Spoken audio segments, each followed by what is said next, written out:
इससे पहले अगर आपने हमारे चैनल को सब्सक्राइब नहीं किया है तो सब्सक्राइब कीजिए।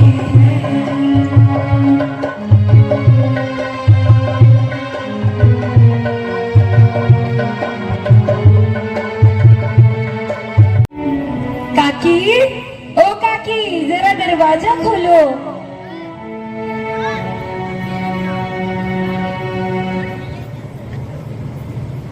अरे काका, प्रभु आप यूं ही देखते रहोगे या मुझको अंदर भी बुलाओगे? आओ वासुदेव, आओ वासुदेव, आओ अंदर पधारो वासुदेव, अंदर पधारो वासुदेव, अंदर पधारो। आओ वासुदेव पधारो, धन्य हुए वासुदेव, हम धन्य हुए वासुदेव पधारो। आओ वासुदेव पधारो। अरे भाग्यवान, देखो कौन पधारे हैं, देखो। प्रणाम काकी, काका प्रणाम। आयुष्मान हो, आयुष्मान हो। आइए विराजिए, विराजिए वासुदेव। अरे नहीं काका, मैं तो अपनी काकी के पास ही बैठूंगा। अरे काकी, मुझे यूं ही देखती रहोगी या कुछ बाल भोग भी कराओगी? बड़ी भूख लगी है मुझे। अरे भाग्यवान, आप वासुदेव को कुछ बाल को कुछ फलाहार कराओ, जब तक मैं कुछ भोजन प्रसादी लेकर आता हूँ। बैठिए वासुदेव, बैठिए, पौड़िए वासुदेव, पौड़िए।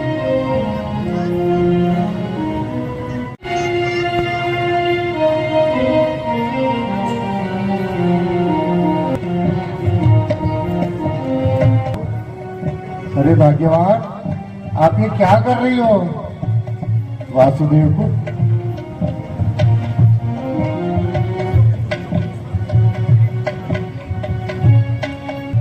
मेरी बुद्धि तो आपको देखकर सब कुछ भूल गई थी, परंतु आपको प्रभु ध्यान रखना चाहिए। आपको छिलके नहीं खाने चाहिए प्रभु, छिलके नहीं खाने चाहिए।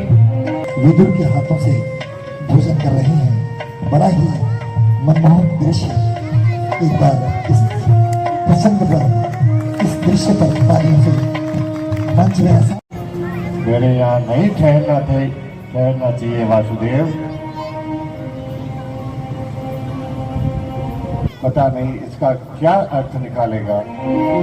कदाचित आप दुर्योधन का आतिथ्य स्वीकार कर लेते तो शायद वो ये शांति प्रस्ताव स्वीकार कर भी लेता, परंतु अब तो वो बिल्कुल भी नहीं करेगा। सुनाना मेरा काम है काका श्री, और सुनना उनका, और या ना सुनना भी उन्हीं का काम है। काका, ये सब तो विराट के युद्ध में भी थे। विराट युद्ध की बात और थी वासुदेव, और थी। वो अर्जुन का अपना युद्ध नहीं था वासुदेव, अपना युद्ध नहीं था। अर्जुन मत्स्य प्रदेश का ऋणी था और दुर्योधन ने मत्स्य प्रदेश पर आक्रमण किया था। परंतु अब अगर युद्ध हुआ तो वो अर्जुन का अपना युद्ध होगा वासुदेव, अपना युद्ध होगा। जानते हैं महात्मा विदुर, ये युद्ध हुआ तो उन्हें आचार्य द्रोण और पितामह के विरुद्ध शस्त्र उठाने पड़े। तो फिर हो जाने दो युद्ध, और हो जाने दो इस हस्तिनापुर को, ताकि इसके कंधर पर एक विशाल, स्वस्थ और सुंदर हस्तिनापुर का निर्माण हो सके। आप ये शांति प्रस्ताव लेकर हस्तिनापुर ना जाए। वहां पर सब विवश है, सब विवश है वासुदेव, सब विवश है। और जो विवश नहीं है वो आपकी बात नहीं सुनेंगे वासुदेव, नहीं सुनेंगे, नहीं सुनेंगे। फिर भी शांति दूत बनकर आया। अब अपने कर्तव्य का निर्वाहन करके उसके उपरांत ही जाऊंगा। तो नहीं है महाराज, इसलिए कुरुवंश को शांति की ओर ले चलें। हे महाराज,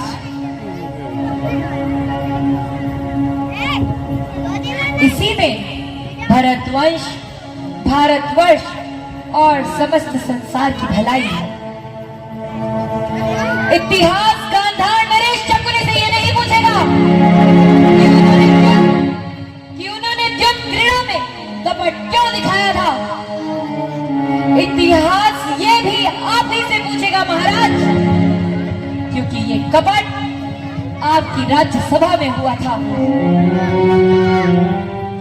इतिहास युवराज दुर्योधन से ये नहीं पूछेगा कि उन्होंने क्यों भरत कुल वधु को इस संपूर्ण राज्यसभा में घसीट कर बुलवाया था।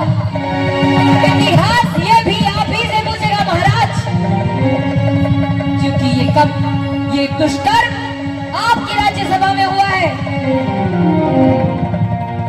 इतिहास युवराज दुशासन से ये नहीं पूछेगा कि उसने क्यों दुर्योधन के कहने पर भरत कुल वधु को वस्त्र हरण करने की ऐसा पैदा दिखाई। इतिहास ये भी आप ही से पूछेगा महाराज, क्योंकि ये दुष्कर्म आपकी राज्यसभा में हुआ था। इसलिए महाराज, शांति का कोई विकल्प नहीं है महाराज, इसलिए कुरुवंश को शांति की ओर ले चलें। हे महाराज,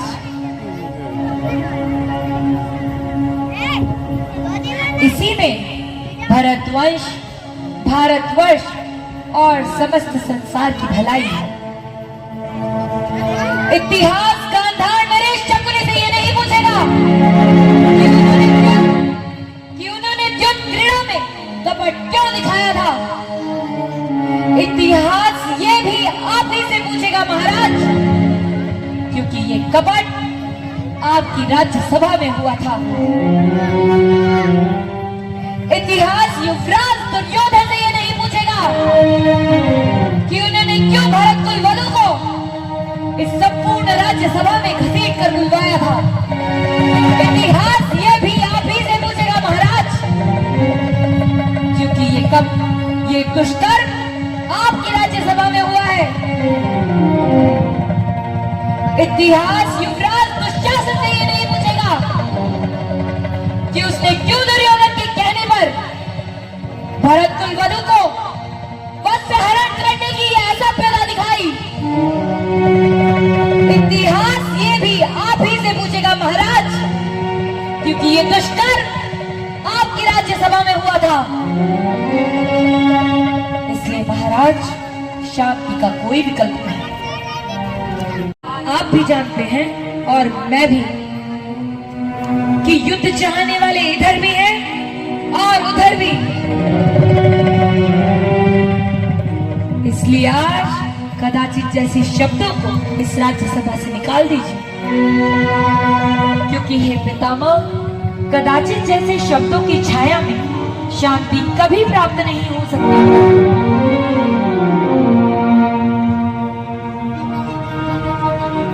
हे पितामह, समझाइए अपने नरेश को कि यदि कौरव और पांडव एक हो जाए तो ये सारा संसार उनका हो सकता है।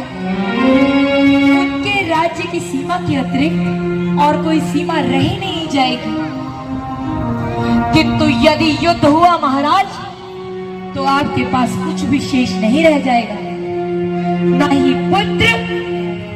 प्रण के अनुसार उन्हें 12 वर्ष के वनवास को स्वीकार कर लेना चाहिए था,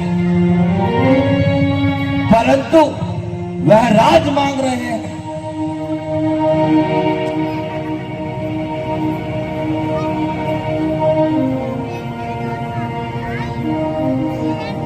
अपनी नाक की आंच को धीमी करो दुर्योधन, धीमी करो,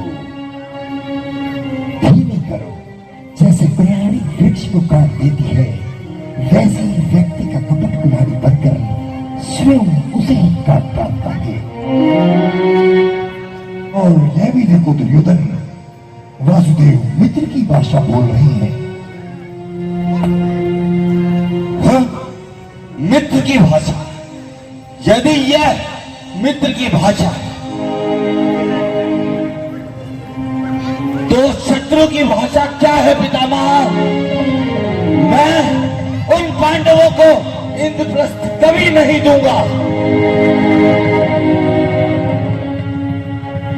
शत्रु मैं ही युवराज, जो किसी योद्धा को अनुचित युद्ध के लिए भड़काए। जो कुछ भी वासुदेव ने कहा है वही धर्म है। यदि वासुदेव के पास कोई दूसरा विकल्प है तो मैं उस पर विचार करूंगा। तक है पितामह, इसे समझाइए, क्योंकि भरतवंश के भविष्य को इस नासमझ योद्धा की महत्वाकांक्षा पर बलि नहीं चढ़ाया जा सकता। हस्तिनापुर से क्या संदेश पाए? युद्ध होगा बड़े भैया, अवश्य होगा। युद्ध को टालने का मेरा अंतिम प्रयास यानी शांति प्रस्ताव विफल हो गया। मामा शकुनी के द्यूत के पासे अब जुए की पिशाच से निकलकर नरसंहार का नृत्य कर रहे हैं।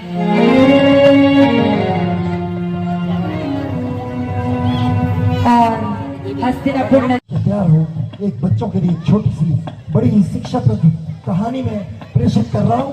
जिनके बच्चे यहाँ आए हैं वो सुन लेंगे और जिनके नहीं, जब तक इस संसार में श्वास ले रहे हैं तब तक मुझे एक सारा वातावरण विष से भरा प्रतीत होता है। वासुदेव, विष से भरा प्रतीत होता है।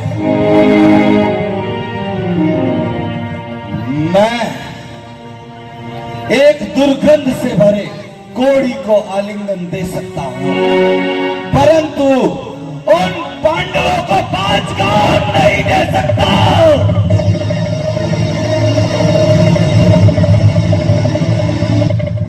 मैं यमराज के सामने अपना मस्तक काट सकता हूं, परंतु मैं उन पांडवों को 5 गांव नहीं दे सकता। वासुदेव, नहीं दे सकता।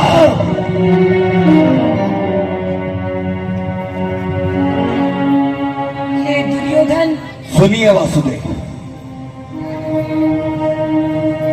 उन पांडवों को 5 गांव तो क्या, सोई पर रह सके भूमि का उतना टुकड़ा भी मैं उन पांडु पुत्रों को नहीं दूंगा, नहीं दूंगा।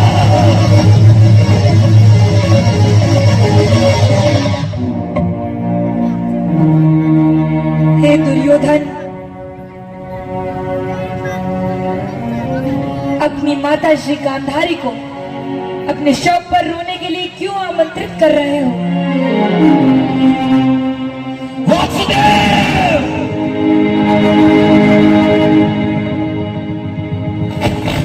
यदि तुम दूत न रहे होते तो क्या कर लेते युवराज?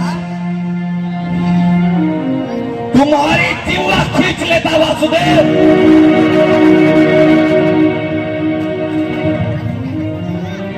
दुर्योधन अपनी जुबान पर लगाम दो। नहीं पितामह, इसे बोलने दीजिए। और क्या कर लेते युवराज? यदि दूत ना होता तो यदि तुम बंदी बनाकर हमें बंदी बनाओगे, उस अतिथि को बंदी बनाओगे जिसके स्वागत के लिए स्वयं गंगा पुत्र भीष्म और गुरु कृप और द्रोण आए थे। राजदूत को बंदी बनाओगे युवराज? यदि हमें बंदी बना सकते हो तो हे अहंकारी दुर्योधन, अवश्य प्रयत्न करके देख लो।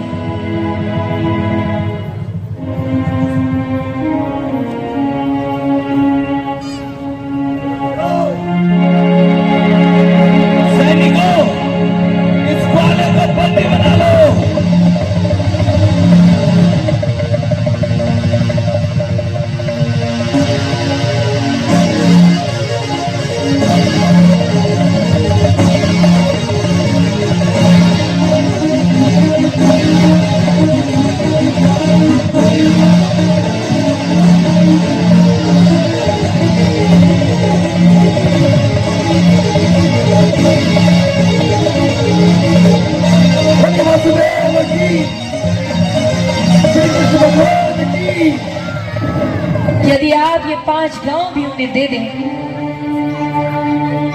तो ये महायुद्ध टल जाएगा और पांडव इन 5 गांवों में ही संतुष्ट हो जाएंगे।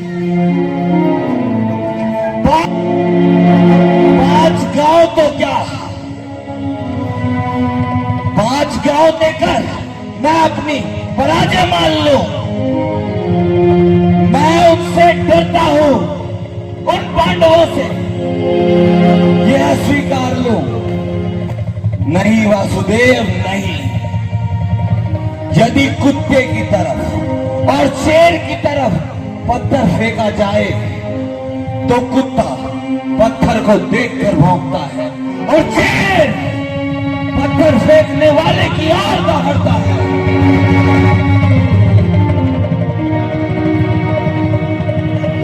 युद्ध से मैं डर जाऊंगा, मैं असंभव। पुत्र बरबरी, प्रणाम माते। आयुष्मान भव पुत्र। क्या तुम्हें मेरी कभी याद नहीं आई पुत्र? माते, आप मेरी जननी हैं। भला कोई अपनी जननी को भुला सकता है? आप दादी श्री और पिताश्री, आप सभी मेरे हृदय में बसे हैं।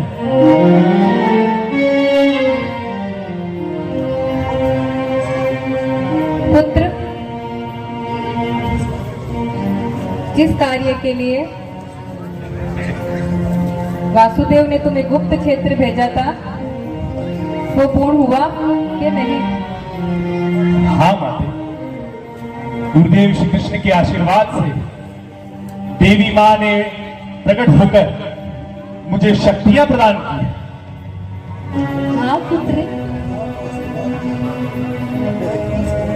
अज्ञात वर्ष के बाद भी उन्होंने पांडवों को नहीं स्वीकारा। मैं समझा नहीं दादी। राजपाट के लिए पांडव कौरवों ने लड़ाई की है, छल बल अधर्म करेंगे तब महायुद्ध होगा। जब राजनीति करने वाले लोग असंवेदनशील होंगे तब शस्त्र उठेंगे। धर्म का, न्याय और अन्याय का, और इसीलिए यह युद्ध धर्म युद्ध है। इसके लिए धर्म क्षेत्र कुरुक्षेत्र चुना गया है। अर्थात युद्ध होगा ना वासुदेव? निसंदेह पांचाली, युद्ध अवश्य होगा। हे नरश्रेष्ठ, ये आपका वचन है, आश्वासन मात्र नहीं। नारी के सम्मान को ताक होते देखा है आपने। हे दीनानाथ, आपने मेरी लाश ढकी है इन खुले केसों के साथ। यदि मैं चिता के साथ जाती तो मेरे लिए नरक निश्चित था।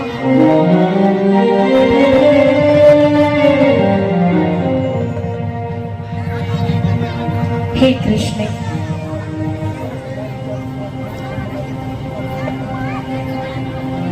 तुम्हारे रूप में समस्त नारी जाति के अपमान करने वालों को चिता भी नहीं मिलेगी। उनके शव पर विलाप करने वाला भी कोई शेष न रहेगा।